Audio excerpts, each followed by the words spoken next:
बिस्मिल्लाहिर्रहमानिर्रहीम।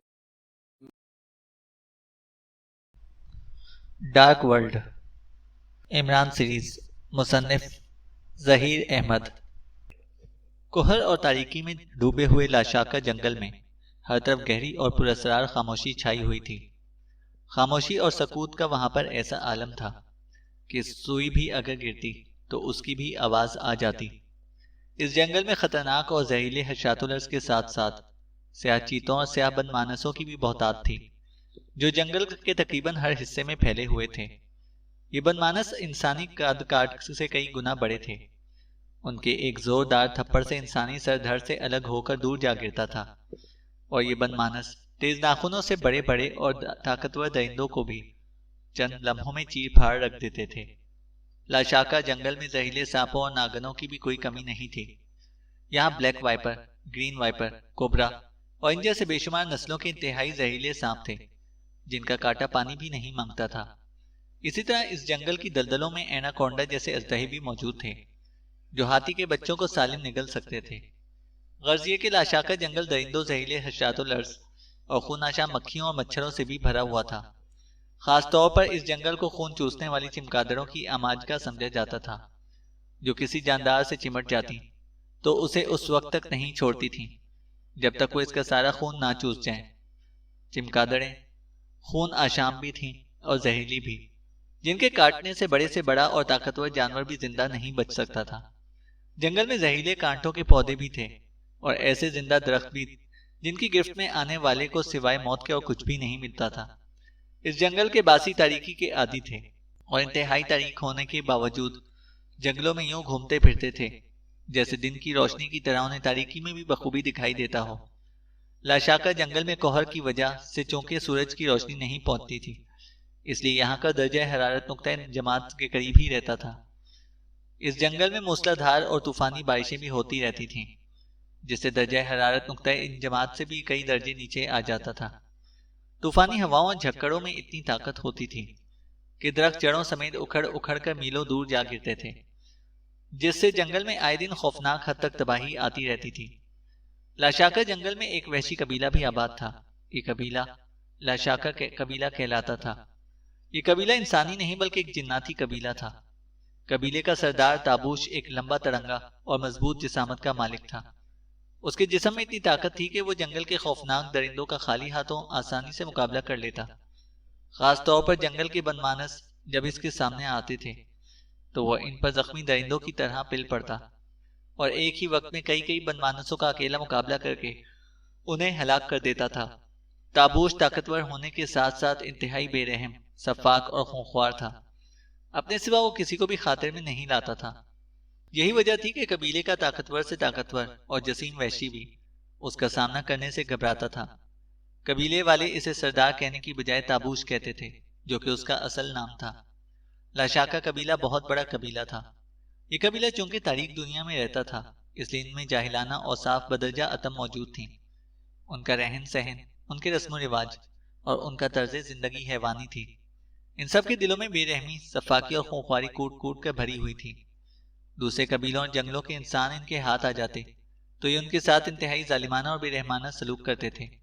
उन्हें तरह तरह की अजियतें देकर निहायत भयानक मौत मारते थे और उनका खून पीने और उनका गोश्त खाने से भी दरेग नहीं करते थे।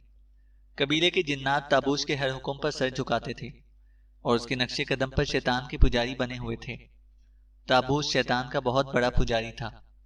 उसके बारे में मशहूर था कि इसे शैतान के दरबार तक रसाई हासिल थी और जब भी जरूरत होती थी वो शैतान के दरबार में चला जाता था। लाशाका कबीले के वहशी जिन्नात होने की वजह से जंगल की तारीकी में भी देखने की सलाहियत रखते थे और जंगल की मखसूस जड़ी बूटियों के इस्तेमाल की वजह से जंगल के खतरनाक दरिंदे और हशातुल अर्ज इनसे दूर ही दूर रहते थे। इन वहशियों का रंग इंतहाई स्याह था। अंधेरे में वो अंधेरे ही का जुज मालूम होते थे। लिबास के तौर पर उन्होंने सिर्फ सुर्ख रंग की शलवारें सी पहन रखी होती थी। बाकी जिस्म पे अजीबो गरीब नक्शो निगार से बने हुए थे। उनके पास हथियारों की शक्ल में मोटे डंडे, तलवारें और नेज़े, तीर कमान और कुल्हाड़ियां थीं, जिनके इस्तेमाल में वो सब एक दूसरे से बढ़कर माहिर थे। कबीले वाले रोशनी और आग से बेहद डरते थे। आग और रोशनी इनके लिए जहर कातिल साबित होती थी। उनका ताल्लुक चूंकि तारीक दुनिया के शैतानों से था, इसलिए उन्हें रोशनी की दुनिया से बेहद नफरत थी। इसीलिए वो तारीकी पसंद करते थे और तारीकी में ही रहते थे। लाशाका के जंगल के वस्त में एक बहुत बड़ी झील भी थी, जो दरख्तों और छोटी मोटी पहाड़ियों के दरमियान से गुजरती हुई आगे जाकर एक बड़े नाले की शक्ल इख्तियार कर लेती थी और फिर ये नाला दूर समुद्र में जा गिरता था। वस्ती झील के शुमाल में सैकड़ों साला एक पुराने महल के खंडरात भी थे। महल का रंग स्याह था और उसके बहुत से हिस्से मुनहदिम हो चुके थे। चंद एक कमरे और चंद दालान सलामत थे, लेकिन वहां भी टूट फूट होती रहती थी। लंबी लंबी राहदारियों, कमरों और तहखानों में हशातुल अर्ज और जंगली जानवरों का कब्जा था। अंदरूनी हिस्सों में चमगादड़ों के मस्कन थे। इन खंडरात के अंदर और बाहर खुदरू झाड़ियां उगी हुई थीं। झाड़ियां इतनी बड़ी और ऊंची ऊंची थीं कि खंडर के पेशतर हिस्से इन झाड़ियों में ही छुप गए थे। इस खंडर में एक तहखाना ऐसा था जो महल के आखिरी किनारे पर था। तहखाने में जाने के लिए एक कमरे से घूमती हुई सीढ़ियां नीचे जाती थीं। सीढ़ियों की हालत अबतर थी और तहखाने में तो जैसे टूटी फूटी शाखें, गर्दो गुबार, खुश्क पत्ते और झाड़ियां ही झाड़ियां भरी हुई थीं। तहखाने के दाएं तरफ एक छोटा सा चबूतरा था। इस चबूतरे पर एक पुराना और इंतहाई साल खोरदा ताबूत रखा हुआ था। ताबूत के ऊपर वाले हिस्से पर अजीब और भयानक शैतानों की शक्लें बनी हुई थीं। भयानक और शैतानी शक्लें तहखाने की दीवारों पर भी कुंदी हुई थीं। तहखाने की दीवारों पर बड़े बड़े हाथ दिखाई दे रहे थे जो बाहर निकले हुए थे। इन हाथों में बड़ी बड़ी मशलें थीं जो बुझी हुई थीं। तहखाने में जगह जगह सांप, मकड़ियां और दूसरे हशातुल अर्ज रेंग रहे थे और छत पर स्याह चमगादड़ें उल्टी लटकी हुई थीं। ताबूत के ऊपर स्याह रंग की एक बड़ी और खौफनाक खोपड़ी भी बनी हुई थी, जिसकी आंखें सुर्ख थीं और बेहद भयानक थीं। अचानक सीढ़ियों पर उतरते हुए कदमों की आवाजें सुनाई दी और चंद ही लम्हों में लाशाका कबीले का सरदार ताबूश सीढ़ियां उतरता हुआ नीचे आ गया। सरदार ताबूश के हाथ में लकड़ी का एक बड़ा और मोटा डंडा था, जिसके किनारे पर लंबे लंबे कांटे निकले हुए थे। सीढ़ियां उतरता हुआ सरदार ताबूश नीचे आया। उसने जैसे ही तहखाने में कदम रखे, जमीन पर रेंगने वाले हशातुल अर्ज काय की तरह तेजी से छटते चले गए। वो जैसे सरदार ताबूश के लिए रास्ता साफ करते जा रहे थे। सरदार ताबूश सीढ़ियों से नीचे आकर रुका और तेज नजरों से इधर उधर देखने लगा और फिर उसने आहिस्ता आहिस्ता इस चबूतरे की तरफ बढ़ना शुरू कर दिया, जिस पर स्याह ताबूत रखा हुआ था। चबूतरे के करीब आकर सरदार ताबूश एक बार फिर रुक गया। उसकी नजरें ताबूत पर थीं। मैं आ गया हूं मोकात, बाहर आओ, मुझे तुमसे बात करनी है, सरदार ताबूश ने ताबूत की तरफ देखते हुए कहा। इसीलिए मैं ताबूत का ढकना हिला और आहिस्ता आहिस्ता ऊपर को उठता चला गया। चंद ही लम्हों में ताबूत पूरा खुल गया और फिर अचानक ताबूत से दो हाथ बाहर निकल आए। स्याह रंग के सूखे हुए हाथ, जिनके साथ खाल खुश्क पत्तों की तरह चिपकी हुई मालूम हो रही थी। इन हाथों की उंगलियां लंबी थीं और नाखून परिंदों के पंजों की तरह नुकीले और तेज दिखाई दे रहे थे। दोनों हाथों ने दाएं बाएं ताबूत के किनारों को पकड़ा और फिर ताबूत से जैसे एक भयानक और सूखा सड़ा इंसान उठकर बैठ गया। इस इंसान के जिस्म पर खाल चिपकी हुई मालूम हो रही थी। उसका सर गंजा था, मुंह लंबा और आंखें बड़ी बड़ी और फटी फटी सी दिखाई दे रही थी। नाक की जगह दो सुराख थे। उसके चेहरे और बाकी जिस्म की हड्डियां भी हाथों की हड्डियों की तरह उभरी हुई थी। यूं लग रहा था जैसे किसी इंसानी ढांचे पर जबरदस्ती खाल मुंड दी गई हो। इस ढांचे नुमा इंसान की गर्दन बेहद पतली थी। उसने आहिस्ता आहिस्ता सर घुमाया और बड़ी बड़ी आंखों से सरदार ताबूश की तरफ देखने लगा। खाली हाथ आए हो ताबूश? इस इस्तखवानी ढांचे के मुंह से गुर्राहट भरी आवाज निकली। हाँ, अभी तो खाली हाथ आया हूं, लेकिन थोड़ी देर में मेरे साथी यहां तुम्हारी भेंट लेकर आ जाएंगे, खून की भेंट, सरदार ताबूश ने कहा। अच्छा है, मैं इनका इंतजार करूंगा, इस्तखवानी ढांचे ने कहा, जिसे सरदार ताबूश ने मोकात कहा था। मैं तुम्हें यह बताने के लिए आया हूं मोकात, कि मेरे पास वो तीनों बच्चे पहुंच चुके हैं जिनके बारे में तुमने मुझे बताया था, सरदार ताबूश ने कहा। अच्छा है, बहुत अच्छा है। मेरी ताकत दकोशा भी प्रिंस मकाशू से गमलोगी मागी का खंजर, मुकद्दस खंजर लेकर आ गया है, मोकात ने कहा और ताबूश के चेहरे पर मुसरत उभर आई। ओह, गमलोगी मागी का खंजर मिल गया है, बहुत खूब। इसका मतलब है कि अब काले बुत के कदमों में इन तीनों बच्चों को ज़बह किया जा सकता है।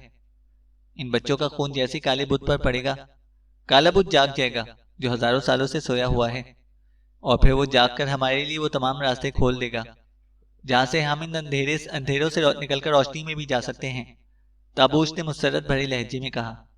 हाँ, काला बुत जागेगा तो वो तुम सबके लिए रोशनियों के तमाम दरवाजे खोल देगा।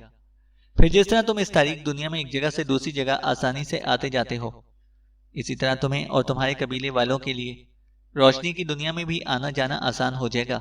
मुकात ने जवाब देते हुए कहा।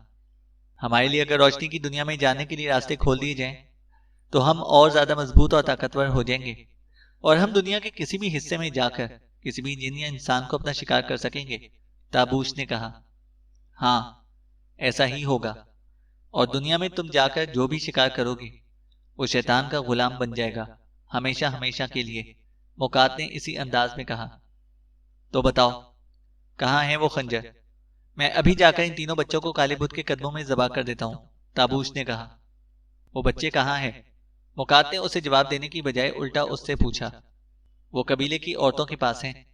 काले बुत पर उनकी भेंट देने तक इन औरतों को बच्चों की देखभाल पर मामूर कर दिया गया है, ताबूश ने कहा। इन बच्चों की भेंट काले बुत के कदमों पर तभी चढ़ाई जाएगी जब वो बच्चे 40 दिनों के हो जाएंगे, इससे पहले नहीं, मुकात ने कहा। 40 दिन? ओह, लेकिन ये बात तुमने मुझे पहले क्यों नहीं बताई थी? ताबूश ने कहा। सारी बातें मैं तुम्हें एक वक्त में नहीं बता सकता। मैं तुम्हें सिर्फ वही बातें बताने का पाबंद हूं जिसकी मुझे महाशैतान इजाजत देता है, मुकात ने कहा। ओह, तो क्या तुम्हें महाशैतान ने मुझे बताने से मना किया था? ताबूश ने चौंक कर कहा। हाँ, मुकात ने कहा। लेकिन क्यों? इसकी कोई वजह तो होगी, ताबूश ने पूछा। इसकी वजह तुम्हें आका ही बता सकता है, मुकात ने कहा। ठीक है, मैं खुद ही बड़े दरबार में जाकर बड़े आका से बात कर लूंगा, ताबूश ने कहा। इन बच्चों की उम्र अभी 3 रोज की है। जिस दिन इनकी उम्रें 40 दिनों की होंगी, इस वक्त इन्हें काले बुत की भेंट चढ़ाया जाएगा। तब तक तुम्हें इन बच्चों की देखभाल करनी है। इनकी गिजा और इनकी साफ सुथराई का तुम्हें ही बंदोबस्त करना होगा।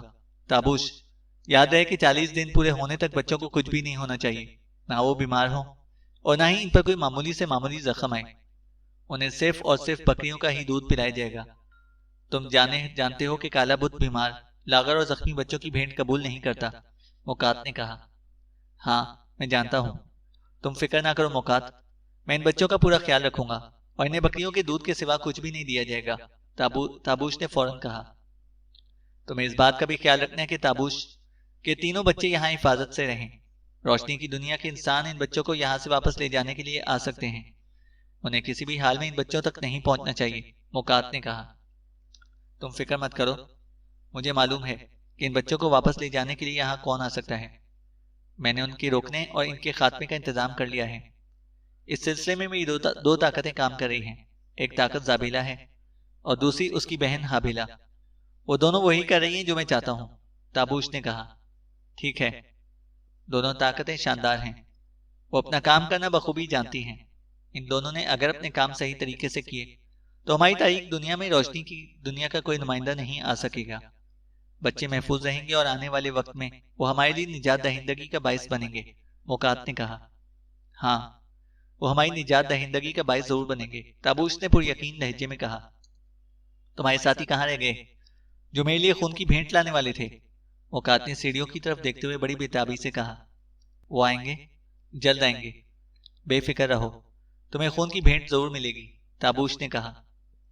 तुम्हारे मुंह से खून का सुनकर मेरी प्यास बढ़ती जा रही है, मुकात ने हिर्स भरे लहजे में कहा। तुम्हें इंसानों का या फिर इस जंगल के स्याह बनमानसों का खून पसंद है, मुकात?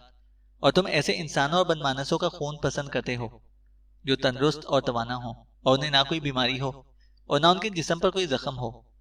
इसलिए मुझे खास तौर पर तुम्हारे लिए एक बनमानस को हलाक करना पड़ता है जो ताकतवर और जसीम हो, और ऐसे बनमानस की तलाश में मुझे दूर भी जाना पड़ता है। बहरहाल मुझे रास्ते में एक बनमानस मिल गया था, मैंने उसे हलाक कर दिया था। मेरे साथी इसका खून जमा कर रहे हैं। जैसे ही वो सारा खून इकट्ठा कर लेंगे यहाँ पहुंच जाएंगे, ताबूश ने कहा। सिर्फ एक बनमानस का खून? तुमने तो चंद रोज पहले यहाँ से जाते हुए कहा था कि अगली बार तो मुझे कम से कम 3 बनमानसों का खून पिलाओगे, मुकात ने मायूसी से कहा। आज एक बनमानस के खून से गुजारा कर लो, अगली बार तुम्हें 3 बनमानसों या इंसानों का खून मिल जाएगा, ताबूश ने कहा। ठीक है, तुम मेरे आका हो, इसलिए मैं तुम्हारी बात मानने के सिवा और क्या कर सकता हूँ, मुकात ने कहा। उसके लहजे में बदस्तूर मायूसी का अंसर था, जैसे 3 बनमानसों का खून ना मिलने का इसे शदीद अफसोस हो रहा हो। मेरे लिए कोई और हिदायत है तुम्हारे पास? ताबूश ने पूछा। नहीं, अभी नहीं। जब होंगी तो मैं तुम्हें पैगाम भिजवा दूंगा, मुकात ने कहा। ठीक है, अब मैं चलता हूं, तुम आराम करो, ताबूश ने इस बात में सर हिलाकर कहा। आराम तो अब मैं खून पीने के बाद ही करूंगा। एक बनमानस का खून हो, इस खून से तो मेरे मुंह का जायका भी नहीं बदलेगा, मुकात ने मुंह बनाकर कहा। चलो, इस बार खून की भेंट को जायके के तौर पर चखी लो। अगली बार मैं तुम्हें ढेर सारा खून पिला भी दूंगा और तुम्हें खून में नहला भी दूंगा, ताबूश ने भयानक अंदाज में मुस्कुराते हुए कहा। और मुकात की बड़ी बड़ी आंखें मुसरत से और ज्यादा फैल गईं। इसी लम्हे सीढ़ियों पर कदमों की आवाज सुनाई दी। लो, मेरे साथी तुम्हारे लिए खून लेकर आ गए हैं, ताबूश ने कहा। और मुकात हिर्स भरी नजरों से सीढ़ियों की तरफ देखना शुरू हो गया। जैसे ही जाबेला कर्नल फरीदी के कमरे से बाहर आई, कैप्टन हमीद फौरन उसके सामने आ गया। जाबेला चौंक कर उसकी तरफ देखने लगी। मेरे रास्ते में क्यों आए हो? जाबेला ने कैप्टन हमीद को घूरते हुए कहा। तुम्हारा इंटरव्यू लेने, कैप्टन हमीद ने तंजिया लहजे में कहा। कैसा इंटरव्यू? जाबेला ने हैरत भरी लहजे में कहा। तुमने मुझे धोखा क्यों दिया था? कैप्टन हमीद ने उसे तेज नजरों से घूरते हुए कहा। फिर वही बात, तुम एक बात के पीछे क्यों पड़ गए हो? मैंने कहा है ना कि मैं तुमसे पहले कभी नहीं मिली। फिर कैसा धोखा और कहां का धोखा? जाबेला ने कहा। देखो लड़की, मेरे सामने ज्यादा चालाक बनने की कोशिश मत करो, वरना, कैप्टन हमीद ने गुस्सीले लहजे में कहा। वरना? वरना क्या? जाबेला ने उसे आंखें दिखाकर और गुर्राकर कहा। हो, तो बताओ, तुम यहाँ किस लिए आई थी? कैप्टन हमीद ने मुंह बनाकर कहा। पहले भी बताया था, फिर बता रही हूँ, मैं यहाँ कर्नल फरीदी से मिलने के लिए आई थी, जाबेला ने जवाब दिया। वो तो मैं भी जानता हूँ, लेकिन तुम्हें कर्नल फरीदी से क्या काम था? कैप्टन हमीद ने सर झटक कर कहा। ये जाकर तुम खुद कर्नल फरीदी से पूछ लो, जाबेला ने कहा। तो तुम कुछ नहीं बताओगी? कैप्टन हमीद ने गुर्राते हुए कहा। नहीं, जाबेला ने कहा और कैप्टन हमीद उसे खा जाने वाली नजरों से घूरने लगा। ठीक है, जाओ, मैं कर्नल साहब से पूछ लेता हूँ, लेकिन याद रखना मैं तुम्हें नहीं छोड़ूंगा। तुमने मुझे धोखा दिया है, मैं इस वक्त तक चैन नहीं लूंगा जब तक कि तुमसे अपनी पूरी रकम वसूल ना कर लूं, कैप्टन हमीद ने कहा। और जाबेला के होंठों पर पुरस्कार सी मुस्कुराहट आ गई। कैप्टन हमीद कर्नल फरीदी के कमरे की तरफ बढ़ा। सुनो, अचानक जाबेला ने कहा, और कैप्टन हमीद रुककर उसकी तरफ को देखने लगा। अब क्या है? कैप्टन हमीद ने बेहद कड़वे लहजे में कहा। तुम्हें जिसने धोखा दिया है वो मैं नहीं, मेरी बहन हाबिला है, उसने कहा। और कैप्टन हमीद चौंक पड़ा। हाबिला? उसके मुंह से निकला। हाँ, वो मेरी जुड़वा बहन है, जाबेला ने कहा। और कैप्टन हमीद के चेहरे पर हैरत लहराने लगी। ज्यादा हैरान मत हो, बहुत जल्द मैं और हाबिला तुम्हारे सामने होंगी, जाबेला ने कहा। क्या मतलब? कैप्टन हमीद ने इसी तरह हैरानी से कहा। कर्नल फरीदी के पास जाओ, वो तुम्हें सब बता देगा। और हाँ, मेरा नाम कलाशी नहीं है, मैं जाबिला हूं, उसने कहा। और कैप्टन हमीद ने बेइख्तियार होंठ भींच लिए। जाबिला, हाबिला, कुछ और भी बताओगी मुझे अपने और अपनी बहन के बारे में? कैप्टन हमीद ने गुस्सा दबाते हुए कहा। अभी नहीं, वक्त आएगा तो तुम खुद ही जान जाओगे कि हम कौन हैं। तुम्हारी तसल्ली के लिए मैं तुम्हें इतना बता देती हूँ कि हाबिला ने मेरे कहने पर ही तुमसे मुलाकात की थी। अलबत्ता उसने तुम्हारे साथ एक मजाक किया था जिसे तुम धोखे का नाम दे रहे हो। हाबिला वापस चली गई थी और मैं तुम्हारे पीछे यहां तक आ गई थी ताकि कर्नल फरीदी से मिल सकूं, जाबेला ने कहा। क्या मतलब? मैं कुछ समझा नहीं, कैप्टन हमीद ने हैरान होते हुए कहा। इसे वाकई इसकी कोई बात समझ में नहीं आ रही थी। जल्द समझ जाओगे, जाबेला ने मुस्कुराकर कहा। और फिर उसने मुड़ते हुए कैप्टन हमीद को टाटा किया और वहां से निकलती चली गई। कैप्टन हमीद ने उसे रोकना, उसके पीछे लपकना चाहा, लेकिन अचानक उसे जैसे किसी अनजान सी ताकत ने आगे बढ़ने से रोक दिया और उसका मुंह बंद हो गया और वो जाबेला को बेबसी से दरवाजे की तरफ जाते देखता रहा जब तक वो दरवाजे से निकलकर बाहर ना चली गई। कैप्टन हमीद को अजीब सा एहसास हो रहा था।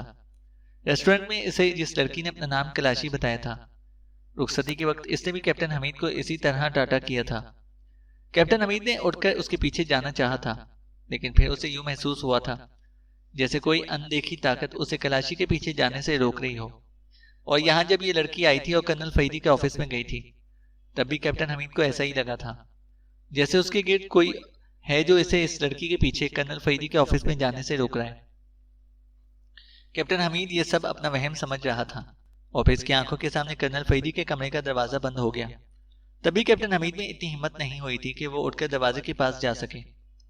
लड़की ना जाने कौन थी, और जिस तरह वो कर्नल फरीदी से मिलने इसके खुफिया हेडक्वार्टर में आई थी, उनके लिए खतरनाक साबित हो सकती थी।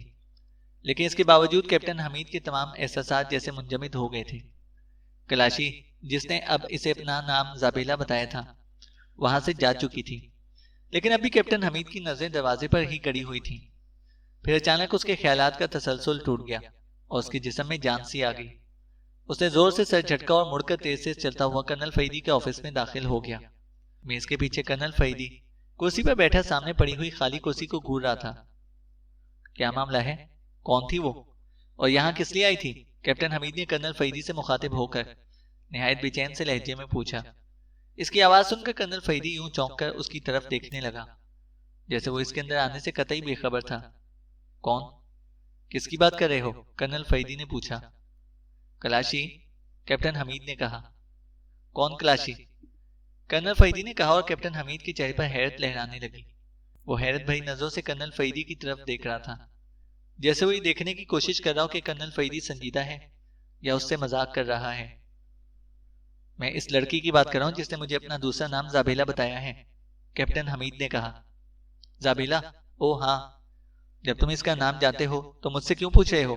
कर्नल फरीदी ने कहा। मैं इसका नाम नहीं पूछ रहा, मैं पूछ रहा हूं कि वो यहाँ क्यों आई थी।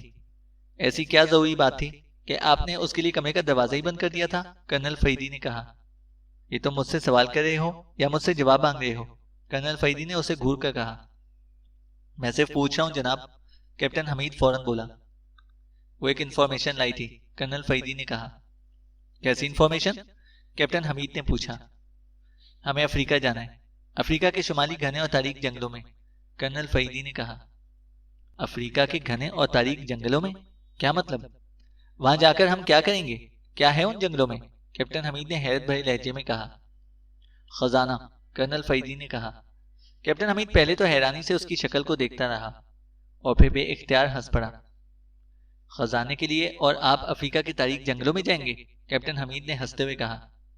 हाँ, क्यों? इसमें हंसने वाली कौन सी बात है? कर्नल फरीदी ने कहा। हंसने वाली बात नहीं है तो और क्या है? आपको कब से खजानों में दिलचस्पी पैदा हो गई है? कैप्टन हमीद ने कहा। क्यों? मैं इंसान नहीं हूं? मेरी जरूरतें नहीं है क्या? कर्नल फरीदी ने मुंह बनाकर कहा। अच्छा, ठीक है। किस टाइप का खजाना है? हीरे मोती हैं, सोना है, या फिर नोटों से भरे हुए थैले हैं? कैप्टन हमीद ने मजाक भरे अंदाज में कहा। वहां में एक ब्रीफ केस को तलाश करना है, कर्नल फरीदी ने कहा। Brief case? क्या मतलब? आप एक ब्रीफ केस के लिए अफ्रीका जाएंगे? क्या है उस ब्रीफ केस में, और वो किसका ब्रीफ केस है? कैप्टन हमीद ने हैरत भरे लहजे में कहा। जो भी है, तुम इन बातों को छोड़ो। हमें इन लोगों के वहां पहुंचने से पहले अफ्रीका के जंगलों में पहुंचना है, कर्नल फरीदी ने कहा। और कैप्टन हमीद एक बार फिर चौंक पड़ा। किन लोगों की बात कर रहे हैं आप? कैप्टन हमीद ने हैरान होते हुए पूछा। इमरान और उसके साथी, कर्नल फरीदी ने जवाब दिया, और कैप्टन हमीद बुरी तरह से उछल पड़ा। इमरान और उसके साथी? कैप्टन हमीद के मुंह से निकला। हाँ, इमरान और उसकी टीम भी इस ब्रीफकेस के हसूल के लिए अफ्रीका जा रही है।